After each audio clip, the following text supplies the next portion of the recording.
Hello po sa magandang araw po sa ating lahat. At ano po ang inyong nona, as usual. May nakita naman po, nakakaiba. Tingnan nyo naman po, oh. Para siyang mga bayabas na maliliit. As in, para mga bayabas na bubot. Ang ano lang, iba lang yung dahon niya. Tingnan natin. Na curious na naman po ang nona ninyo. Kasi tingnan nyo naman kung gaano kadami yung bunga nila, oh. Yan, oh. Sobrang dami. Oh. Diga? Ayan, ang dami. So, ano kaya to? Dito po kami sa isang park.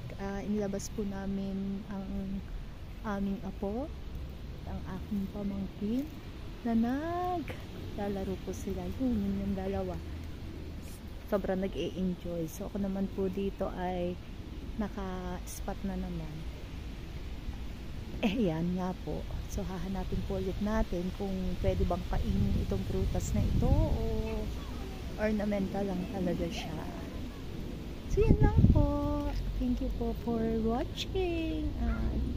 Salamat po talaga sa inyong pagsuporta. Thank you po. God bless po. Mukha talaga po siyang bayabas. So, tingnan niyo po. Thank you po, thank you. Ito meron. Bago po pala ako magpaalam. Meron pong ganitong kulay. Kulay pula. So, baka po ganito siya pag nahinog na. Yun lang po. Salamat po ulit. God bless po.